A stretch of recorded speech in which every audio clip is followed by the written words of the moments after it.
Hey guys, here today with another Shirogorov knife video. Today we have in front of us a Vegas cards knife, also known as the MiniCannabis. Now this was a collaboration with Sergey Shirogorov and Dmitry Sinkevich for their Born in Vegas project. This was the year 2016's Born in Vegas project. The theme, of course, cards. Now, the way that the system worked for the selection of the winners to receive the knife was a lottery process that took place on the Shirogorov forums. Now, anybody could sign up and the winners would receive a card. Now, this card, you didn't know anything about it until the second drawing, but at which point you would have already paid your money for the knife. And then the second drawing would then reveal the actual card in the deck of cards, which corresponds to the knife here. As you can see, this one is 8 of spades.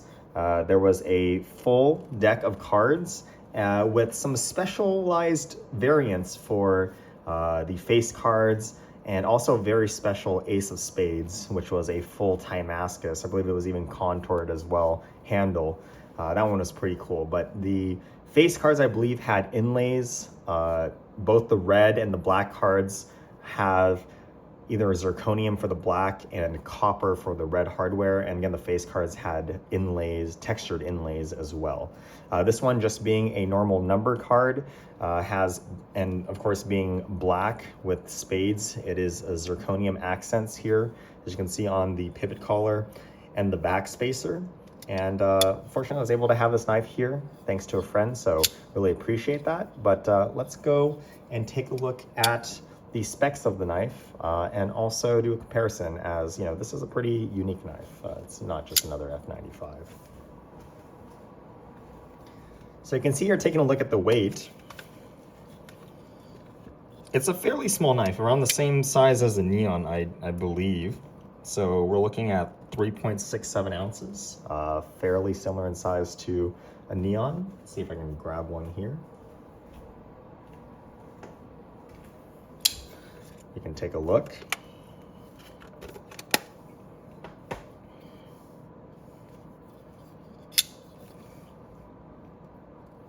See, actually almost exactly the same size. Even taking a look at the overall blade size, the curvature of the belly as well, and the overall handles, looking at around exactly that same size range. Moving on to the blade here, you can see we have a Van X37 blade. I believe the blade stock on this is 3.5 millimeters, so again, very similar to a Neon as well. We do have this very nice large swedge that runs across the top of the spine. Very common for Dmitry to do. Finer stonewash finish on here, very similar to what you see on the other limited knives, custom division as well. No sand flats here, something that is very notable, especially when you compare it to some of the more modern day collaborations, especially the Kami, which takes design cue inspiration from the Cannabis as well. You can see a blade shape that looks fairly reminiscent of the Kami. Now moving on to the flipper tab, you can see it's a flipper tab that is the same design as the original Cannabis. It has, of course, been shrunken down to fit the proportions of the knife. It does have this really nice jimping on the top here. A lot of people, first when they see this knife, they think that the flipper tab is a little bit sharp. I do agree that with the appearances, it does appear sharp, but it works fairly well. And the detent not being, incredibly strong, the flipper placement right above the pivot makes for quite an easy flip that I don't think is painful at all. Moving on to the handles here, you can see that this is a frame lock flipper. The original Cannabis was a liner lock, so the MiniCannabis has been reimagined as a frame lock, titanium frame lock knife here, which a lot of people really enjoyed. It slimmed down the knife quite a bit, which is one of the original complaints of the original Cannabis design here. You can see here we have zirconium pivot collar, slight concave depression here on the pivot hardware as well. Really just nice, simple, flat titanium handles here. Really actually like the lack of milling really goes to accentuate kind of the surface finishing that Shirogorov does. You can see here it's just a very nice smooth finish here, lightly tumbled, but nothing too extreme. Looks very smooth from far away until you take a look up close and you see some of those finer details here. The rear body screw is also reversed, something that is common on Dmitry's knives and also some of the Shirogorov custom visions as well. So very interesting to see this kind of plain hardware here reversed. We also have a lanyard hole in the back that runs through both the scales and the backspacer as well. Taking a look at the lock side here, you can see we have the tri-lobe hardware that is typical of Sinkevich knives.